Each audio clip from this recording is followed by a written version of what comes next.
नमस्ते, आपका स्वागत है। हम करने जा रहे हैं 10वीं क्लास आपका चैप्टर 1 रियल नंबर्स में एक बहुत ही महत्वपूर्ण सवाल। सिद्ध कीजिए कि वर्गमूल 5 एक अपरिमेय संख्या है। Root 5 is irrational number. संख्या में 2 आ सकता है, 3 आ सकता है, 5, 7 ऐसे कुछ भी आएगा। लिखने की प्रक्रिया सबकी एक जैसी है। इस वीडियो में आपको हिंदी इंग्लिश दोनों मीडियम में लिखा हुआ मिलेगा। आइए समझते हैं क्या करना है। बहुत ही सरल सा सवाल है। Prove that root 5 is irrational number, ये क्वेश्चन लिखा हुआ है, एग्जाम में आया हुआ क्वेश्चन आपका। तो हम ये मान लेते हैं कि ये अपरिमेय संख्या नहीं है, तो हम इसे क्या मानेंगे, ये परिमेय संख्या है। एक हम कंट्राडिक्टिव मेथड यूज करेंगे। अब परिमेय संख्या अगर हम मान लेते हैं तो परिमेय संख्या क्या होती है, आप पहले पढ़े हैं 9th क्लास में भी। परिमेय संख्या लिखी जाती है a/b के रूप में, जहां a और b क्या होते हैं, पूर्णांक। अब बुक में ये भी लिखा होता है कि अगर कोई उभयनिष्ठ गुणनखंड है तो इसे हम न्यूनतम स्तर पर लाएंगे, डिवाइड करेंगे, देन RS, AB, PQ ऐसे कुछ भी आप ले सकते हैं।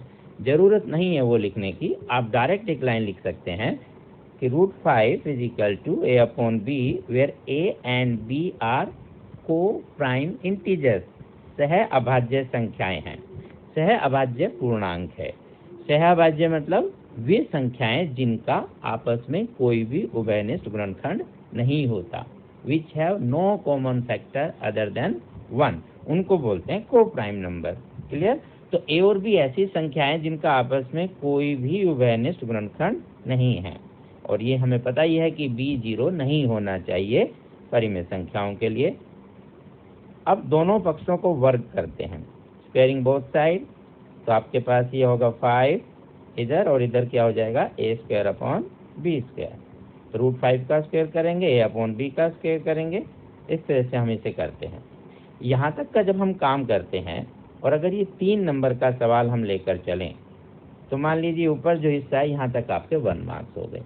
अगर 2 मार्क्स में आता है तो फिर ये हाफ मार्क्स, देन आगे, देन लास्ट में हाफ मार्क्स, इस तरह से अंक बटे होते हैं। अभी हम 3 अंक का लेकर चल रहे हैं, तो ये थोड़ा सा काम करने का ही ऊपर हिस्से में आपको 1 मार्क्स मिल जाता है।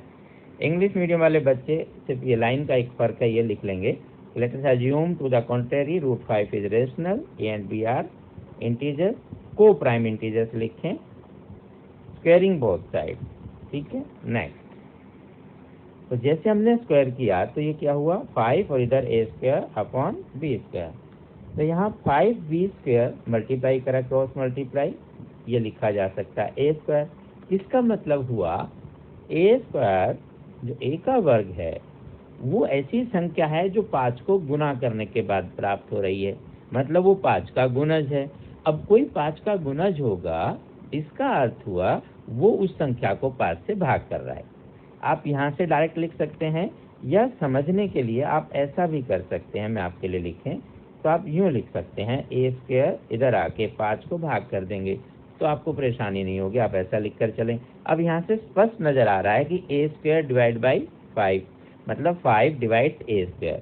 तो आप ऐसे कोई भी लैंग्वेज में लिखें कि 5 a² को विभाजित करता है या a² 5 से विभाजित होता है।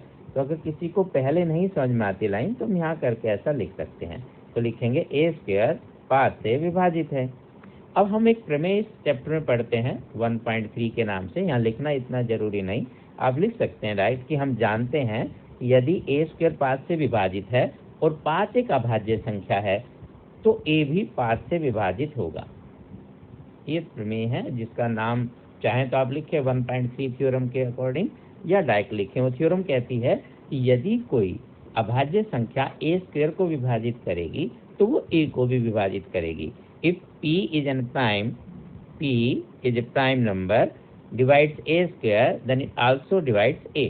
तो वो हम यहाँ पूरा नहीं लिखने की जरूरत, हम इतना लिखकर चल सकते हैं। इसका मतलब हुआ कि जो a है वो हम 5 के मल्टीपल में लिख सकते हैं, यही कहना चाह रहे हैं। जैसे a² 5 का मल्टीपल है और वो प्राइम नंबर है, इसका मतलब यहाँ भी ये 5 का मल्टीपल हुआ, जिसे हम लिखेंगे a is equal to 5c। चलो इतना हिस्सा पहले थोड़ा सा इंग्लिश में 1-2 लाइनें लिख देते हैं, तो वहाँ बस एक ही लाइन अलग होगी आपके लिखने में कि 5 डिवाइड a², या आप लिखेंगे a² divisible by 5, therefore a also divisible by 5, Now we can write a is equal to 5c and c is any other integers whatever. Again squaring both side, दोनों पक्षों को वर्ग करते हैं तो आपके पास मिलता है a स्क्वायर 25c²। लेकिन हम जानते हैं, यहाँ से आपने देखा था, जो a स्क्वायर है वो 5b² के इक्वल है, तो इसकी वैल्यू हम यहाँ पुट कर देते हैं। जैसी हमने वैल्यू रखी आपके पास मिलेगा b² 25c² और ये 5 इधर जाकर डिवाइड हो गया, तो हम लिख सकते हैं इसे 5c²। तो means b² again multiple of 5, इसका मतलब हुआ b² डिविजिबल बाई 5। तो जो b का वर्ग है वो क्योंकि 5 के गुणज के रूप में आ रहा है तो 5 से तो भाग होगा। मैं फिर से बताऊं, अगर आपको इस लाइन से ही बात क्लियर नहीं होती है, इसलिए आपको ये लाइन लिखी है कि आप ऐसा करके लिखें, 5 से इधर डिवाइड होगा तो आप c² लिखेंगे। अब थोड़ा सा हमें आसानी से समझ में आता है कि हाँ ठीक है, b² को 5 से भाग किया जा रहा है, इसका मतलब b² 5 से भाग हो सकता है, विभाजित है। इसका मतलब b भी 5 से विभाजित है क्योंकि यह भाज्य संख्या है, अगर b² है तो b भी विभाजित होगा। ये अलग से हम किसी वीडियो में आपने देखा होगा। इसलिए हम कहेंगे कि a और b का कम से कम एक उभयनिष्ठ गुणनखंड 5 है, क्योंकि अभी पीछे हमने कहा कि जो a है वो 5 से डिवाइड हो रहा है, अब हम कह रहे हैं b 5 से डिवाइड हो रहा है, इसका मतलब दोनों ही 5 से डिवाइड हो रहे हैं, तो a और b दोनों का एक कॉमन फैक्टर है कौन? 5। ठीक है, ये इंग्लिश वर्जन वालों के लिए। तो स्क्वायरिंग किया, 5 divides b², again 5 divides b, therefore at least one common factor that is 5। परंतु हमने माना था कि a और b तो सहअभाज्य है, तो ये इस तथ्य का विरोधाभास हो गया जो हम मानकर चल रहे हैं, क्योंकि हमने परिमेय संख्या मानी तो वहाँ लिखा कि a और b क्या है? सहअभाज्य, को प्राइम इंटीजर। लेकिन अभी हम कह रहे हैं कि ये कॉमन फैक्टर भी है, तो ये तो आपस में क्या हुआ? ये कंट्राडिक्शन हो गया कि हम अपनी बात को ही झुठला रहे हैं। अब बस आपकी 2 लाइनें हैं, जब आप 2 क्वेश्चन करते हैं तो रटी रटाई हर बार लिखी जाती है, आप समझ लीजिए। तो ये सहअभाज्य है लेकिन हमने माना था ये, तो इसका मतलब कहीं ना कहीं गड़बड़ है, और ये गड़बड़ किसके कारण है? हमने जो कल्पना की थी उसके कारण। तो ये विरोधाभास हमारी गलत कल्पना के कारण हुआ, और हमने कल्पना क्या की थी कि √5 एक परिमेय संख्या है, रेशनल नंबर है, इसका मतलब हमारी कल्पना गलत है। तो निष्कर्ष क्या निकला कि √5 एक अपरिमेय संख्या है। बस इतनी सी बात। इस लाइन को एक बार फिर समझ लीजिए, a भी 5 से भाग हो रहा है, b भी 5 से भाग हो रहा है, तो दोनों का एक मिनिमम फैक्टर क्या हुआ? 5। लेकिन हम तो कह रहे थे थोड़ी देर पहले कि a और b कैसी संख्याएं हैं? सहअभाज्य, को प्राइम नंबर। हमने लिखा ना स्टार्टिंग में, यहाँ सहअभाज्य संख्याएं, सहअभाज्य पूर्णांक, इसका मतलब इनका कोई कॉमन फैक्टर नहीं होना चाहिए। बट अब हमने बता दिया कि इनका कॉमन फैक्टर तो कौन है? 5। तो ये हमारी गलत कल्पना के कारण हम कह सकते हैं कि हमने जो माना वो गलत है, इसलिए सही क्या है? उसका उलट। तो हम निष्कर्ष पर पहुंचे कि √5 एक अपरिमेय संख्या है। So this contradiction has arisen because of our incorrect assumption, and assumption क्या थी? √5 is rational, therefore conclusion is √5 is irrational।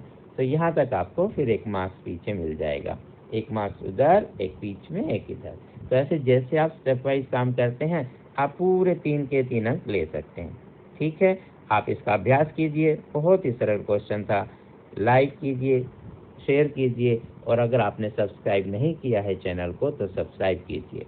अच्छा लगे तो आसपास अपने दोस्तों को बताइएगा, नहीं लगता है तो कमेंट में हमें लिखिएगा। हम आपके सुझावों का पूरा स्वागत करते हैं। नमस्ते।